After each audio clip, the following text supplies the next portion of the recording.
थंडी किती वाढली हे ना डेंजर. सकाळची दुपार होते पण थंडी काय संपत नाही.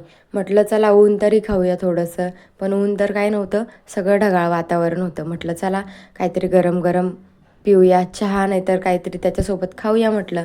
तर हे म्हणे मग भजीच कर ना गरम गरम. तर मस्त इकडे ना भजी करायला घेतली होती आणि एका साईडला चहाही ठेवून दिला होता. मस्त असं गरम गरम भजी खायला किती मज्जा येते ना थंड वातावरणात. आणि थंड वातावरणात खूप भूक लागते, असं वाटतं काय खावं आणि काही नाही.